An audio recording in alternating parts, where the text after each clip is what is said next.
It's a Thursday afternoon. It's really warm. A parcel came yesterday. Shall we take a look and see what's new in the vault? What's new in the vault? And so, opened the box off camera, and what was in it? Well, I'm going to show you that now. It's this. It's the G.I.Joe Classified Snake battle suit, or battle armour as it was known back in the day. Yeah, shall we get it open and take a closer look? I think we should. So here we are, a little bit more detail. The box for the Snake battle suit. Look at that box. That's a really nice box, and it's a lot smaller than what I expected it to be, but I'll get to that in a moment. So as you can see from the front cover, we've got we've got three battle suits there. In various poses, some kind of battle scene that's going off, and this side, and we've got looks like one of the Cobra officers climbing out of the suit. Maybe he's just going for, maybe he needs to go to the loo, you know what I'm saying, or maybe he's off for a sandwich or something, who knows. But yeah, so that's what's going off there. It's number 162, which doesn't mean a lot to me, but I'm sure there's people out there that do know, what the sequence is for those and things like that. So like I say, that's the front of the box. That's the top. Nice little, I need to remember what side I'm dealing with here. Nice Cobra emblem there in red. It's not embossed or anything, but it does feel to be a bit shinier than the rest of the surrounding box. Again, the designation number there on the top. Around the back, we've got the details of what you get in the box, and just a little bit more detail of, what you can find on the. I want to say a figure, but it's not a figure, is it? It's a mech suit. It's is it a vehicle? Would you class it as a vehicle? I don't know. I'm going to say figure. And yeah, I'm going to say figure. Who cares? Right. So yes. So we get an outline of the actual figure itself here. We got to look at the accessories that's available. We'll take a look at those in closer details later on, and then we also get here some of the how to attach and put the attachments, because I'm assuming when you open the box up there'll be stuff to attach to it, and there might be some parts to plug in here and there and that. So you've got the cockpit areas. It looks like it's got computer readout displays, and then we've got some detail in which I'm assuming, by looking at it saying jet fuel and stuff like that, it's going to be on the back. All the usual bump, don't swallow it and this, that and other, yeah. And then bottom of the box, again, same. There's all the bump of whatever it says. Never read it, so I don't know. Nice bit of artwork there on one of the sides of the box. G.I. Joe, Real American Hero, and then the I say Real American, it's G.I. Joe Classified Series, it says.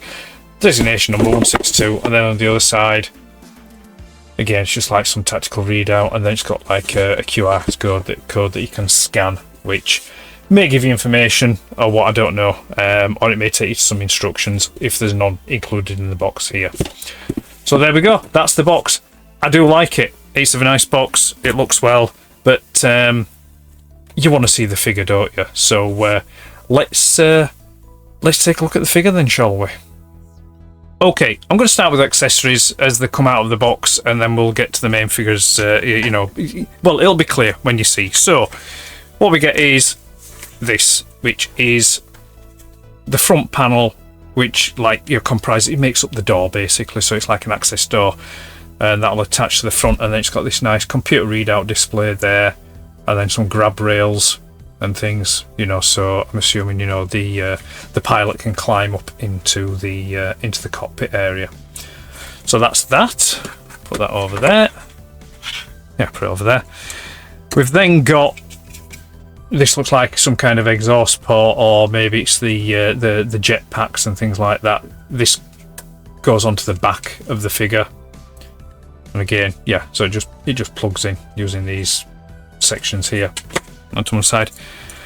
We've then got the fuel or gas canisters, which say jet fuel on them, and it could be that it is to power this, the thing I showed you earlier on the jetpack, or it could be, as I get to them here, to power the flamethrowers. I'll show you those in a second, but yeah, so there's two of those tanks. and again they just plug into the back there like that. We have hands. You need hands. Let's see, we'll just zoom in a little bit there so you can see these. So yeah, we've got 2 hands. Unfortunately, they don't pose. They're just moulded, fixed in kind of like a loose hand kind of pose. That is a bit of a shame. I was expecting them to be able to, you know, to have movable fingers and thumbs, or at least I was hoping that they would. But no. So yeah, so 2 hands. There we go. We have the first flamethrower unit, which has a moving handle at the top. So I'm assuming like it can, you know, that's attaches to the end of the arm, and then the other hand can then pull that back to throttle it in and out or whatever. And yeah, so flamethrower there. We have another flamethrower. Oh, excuse Butterfingers. Another flamethrower unit there. Again, no movable parts on that one, although it does have like 2 gas canisters here at the bottom. The claw. We have a claw attachment. Again, doesn't move, it's fixed, which again is another shame. We have a missile. There we go. You can see that missile there. All these, apart from the gas canisters and doors and things, they all attach to the hand, you know, to the ends of the arms. And then we have, I'll just zoom out again. There we go. We have the flame effects. So we have like a long, like, you know, what's like a shooting jet kind of flame effect.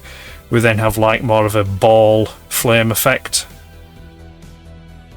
Get that up close to the camera there. There you go. Just show you that jet flame again. There you go. And then we have 2. I have to put these in my hand and hold these up. These are just sort of like, kind of like pilot light flame effects, you know. So you've not turned, you know, you're not giving it full throttle. You're not burning things. It's just sort of like ticking over. And there's 2 of those. And that's it for the accessories. Yeah, that's all you get with it. Yeah, I mean, I don't see the much need being a lot of accessories for this, because, you know, the play value for it is going to be just in and of itself. But like I say, yeah, I am a bit disappointed, I would say, about the fact that the hands and the claw, you know, don't have, you know, movable fingers and thumbs and this lot. But you know, it is what it is. It is what it is. So you want to see the figure itself, don't you? So let's bring him in here, and here he is. Here he is. I'm just going to move the camera up ever so slightly so you can see a bit better. There we go. Look at that. He's a chunky chap in here. That is just... I'll just turn him... I'll turn him around slowly for you. So this is how he comes straight out the box. So no attachments in place. Bare bones, if you will. Arms down by his side, legs straight out. I will point out one thing. I did put these on, and that's at the end of the arms. Actually, I'll get to that in a second. So yes, so the arm joints move out like that, so you can get... That's about it that you get for up. You get a little bit down, and then they rotate up. They're on ball joints, but they're very, very stiff ball joints. And then they can move out a bit like that. Then you've got an elbow joint here like that on both arms, and then you've got a rotation, you know, at the bicep. So yeah, what I was going to say about what I did actually attach before I started doing the video, and that was these black circular sockets which the arm attachments plug into. They weren't originally attached straight out of the box, but I've put those on. It has a waist swivel, and that's it. It's just basically a quarter turn each way, and then the legs, they pull out again ever so slightly, not much, and then you can, again, on ball joints, really, really stiff. So the kick up all the way like that. So he can sit down. He's sat down. He's having a breather. He's had a tiring day. You know, he's been flame throwing villagers and stuff like that. So you know what you're gonna do. So you can sit down like that, and then he's also got bend at the knee, like so, and then there's just a ever so slight tilt up and down in the feet.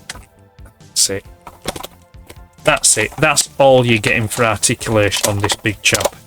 And to be fair, I mean, for what it is and the price point it's at, yeah, I mean, I'm not complaining about that, because it's like it's imposing as it is, just stood there, you know, like that. I'll start putting the attachments on, and then I'll go into some of the features about, you know, this, that, and other. So let's have a look. So first of all, we'll put the back things on. So this is the jetpack area. That just clips on there like that. And then we've got the fuel tanks, one either side, in like that, in like that. And then there's like just a little recess at the back where the inlet pipes go, and that's it. So you've got your attachments there at the back, all plugged in, ready to go. Round the front, we're going to put the door on, obviously. So really, best way to get that on, I mean, you could just slot it on like that. In fact, I will do. I'll just slot it on like that. So you can slot it on like that, and that opens up. To get your figure inside, you lift these up, these collar attachments. They lift up like that. The doors here, they're split at the top of the torso. They open out slightly. It's probably best just to open the arms up so you can open up a bit more. And then the head pulls back like that. And that's how you get him in there. And look at that. Look at that cockpit area. We're going to zoom in again on this one. There we go. Look at that. So you've got, you know, safety first. We've got a seat belt. And that's just like a soft rubber. And that just splits there. And then you've got two joysticks here, which do move. There is some movement in them. They're on a ball joint. They're just plugged in there. And then you've got those display readouts here. You know, the computer display readouts, and you've got them either side of the cockpit area. And then, like I say, you've got them on the door there as well. Right, we'll zoom back out again. There we go. And we'll get some attachments, we'll get some arm attachments on him. Actually, before I do, I'll just show you how you close it all up. So the first thing to do, best thing to do is to, let me remember now. Yes, so, close the door up first, bring the head down, and then pull these across. There's tabs that tab in and lock everything into place here. And then we bring the shoulder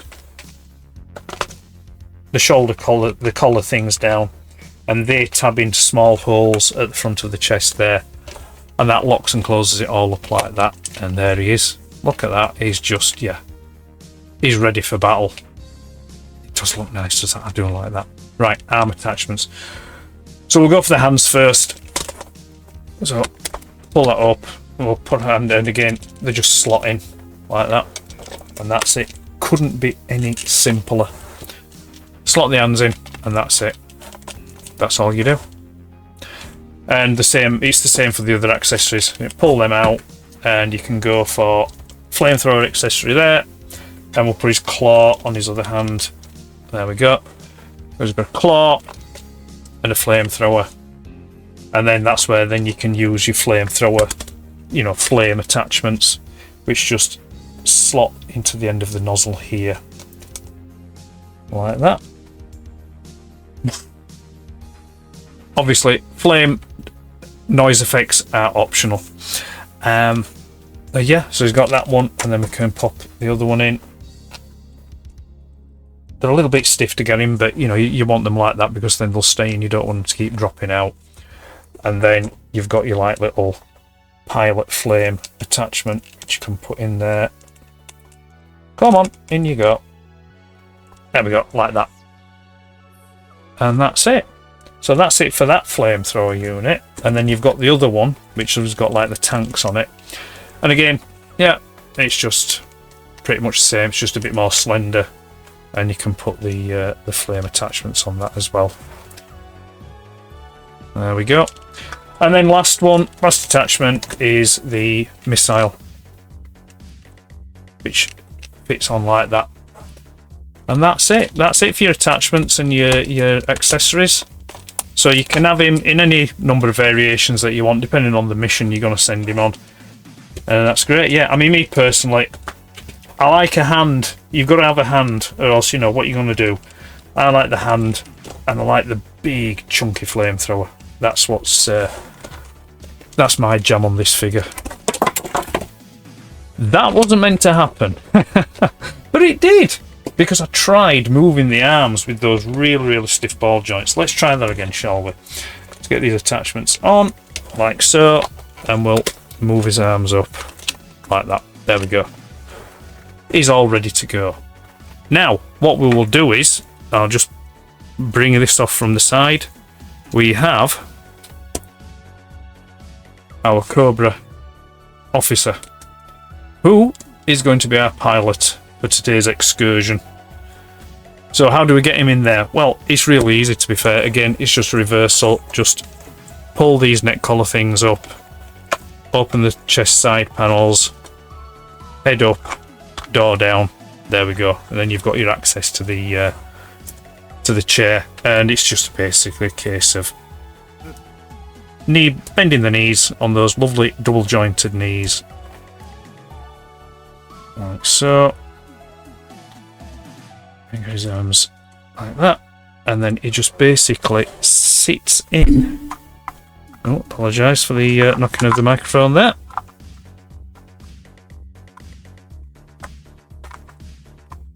Yep, so he goes in like that. Pull the seatbelt over the top of his head. Fasten his seatbelt. Because I mean, even Cobra, you know, seatbelts, they're thinking of safety for their evil minions. And that's it, and there he is, he's sat in the cockpit. That looks tasty. I like that. And then, yes, in case you're wondering, the joysticks do fit into his hands. Just pop them in like that. One. And then two, like that. It's a little bit fiddly, a little bit stiff, because, like I say, I'm going to get onto the quality of the plastic in a minute. And that's it, there you go. And then I can close him up like so.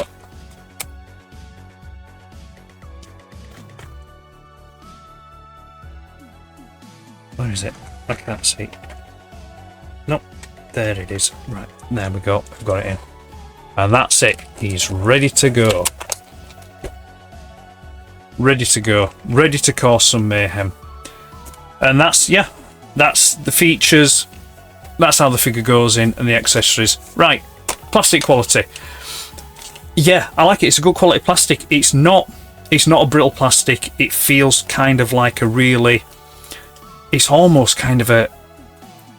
I think, you know, if you pressed it too hard, there'd probably be some flex in it. There's a bit of weight in it, but not too much weight. You know, because there's no die cast or anything like that, so it is just solid plastic, you know, and it's screwed together. You know, that's how the construction works on it.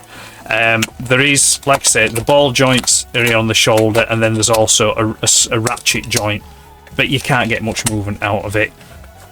There's ball joint ever so slightly twists, sort of like side to side on the legs, and then it's ball joint forward and ratchet joint at the knees, and same for the feet. But like I said, the plastic, yeah, so I'm not concerned that there's going to be anything that is going to break on it. You know, it feels like the kind of toy that you could throw it down the staircase and it'd still be fine. You know, you just pick it up, dust it off, and carry on with your play. You know, so there's, yeah, I've no worries about anything breaking, you know, whilst, you know, playing about with it or manipulating it and things like that. So right, I'll close out. Well, yeah, I'll kind of close out. I'll give you a bit of history and a bit of background about the Snake battle armor. Of the law in G.I.Joe, the Snake, it was what was called a weaponized power armor, or like, you know, mech suit. However, in the cartoon, they weren't. It wasn't a battle armor. It wasn't a mech suit. But they were actually robots. They were battle robots, kind of a predecessor to the bats. You know, the battle android trooper. So yeah, that's the extent of my knowledge really when it comes to that, because I wasn't a big G.I. Joe fan back in the day. I had a couple of the figures, but I never watched the cartoons, and I didn't know much about the lore of it either. The toys, however, the original Snake armor Snake battle armor was released in 1983, and it was in white, and it came with the figure, which I think it was. The original release, was it like was it the Hyena Driver? I could be wrong. I might have to double check that one up and put a bit of text at the bottom, but it may have been the Hyena Driver. I know at one point it was, and I'll get to that in a minute. And like I said, the original the original battle armor, it was just a plastic shell, and you just basically closed the shell around the figure. It had movable arms, but they were just up and down, and it had pretty much, apart from the hands, it had pretty much the same accessories that you see there, and again minus the flame attachments. That was in 83. It did see another release in 1985. This time it was like a dark blue colour, and it came with a different figure as well. I really should have looked this up before I started jabbering away, but like I said, I'll put some text up at the bottom and it'll fill in the blanks. And the toy itself, the Snake, the Snake battle armor thing, it was discontinued in 87. However, that said, in the early 90s, in India of all places, they released it in grey, which, you know, so you've got three colour variants there. You've got the white, you've got the dark blue, and you've got the grey. However, I'm more familiar with this. Well, not with this, but it's the inspiration for this from 1984 and the Action Force toy line, because back then they used the Snake armor, and it was called the Escape armor, and it included a Red Shadow figure, and it was a toy that back in the day I coveted and I didn't get, but then a few years ago I managed to pick one up, you know, so that was that. You know, each scratched, you know, kind of thing. I'd accomplished my lifelong goal there. So yeah, they changed the name. It was Escape Armor. They changed the colour. It was red. It came with a Red Shadow figure, and so that's how many of us here in the UK knew of this toy, or knew this toy. It was re-released a year later in 1985, but this time it was under it wasn't under the enemy forces, you know, so it didn't have the skull and crossbones thing. It was actually a Cobra vehicle then, and that's when it was released with the figure, which was called the Escape Armor Pilot, but it was essentially identical to the Hyena Driver. So yeah, there we go. That's really about all I can say about this, because, you know, one, I really don't know what else to say, and two, what else can you say about this? It's a big, chunky, robot-looking toy that has limited posability, but it has a great feature that you can shove your classified figures in. And I would assume that, you know, if you get 2 or 3 of these on your shelf with your classified display, it'll look really, really imposing. I know myself, I won't get one yet, but if they do go down in price, or they go on sale or things like that, and if they come down enough, I probably will pick up another one, you know, because they like I say, I think they just look so nice, and definitely will get another one if they do decide to do like either a red or a black repaint of them, you know, because yeah, they'll just look real tasty. So yeah, that's it. That's it for the Snake battle armor, and that's it for what's new in the vault today. Well, came yesterday, but I'm talking about it today. So appreciate you watching. Hope you found that interesting. As per usual, the whole thing, you know, if you've liked it, don't forget to like, share and subscribe. Appreciate it. Catch you later, and enjoy the rest of your really, really warm day. Take care.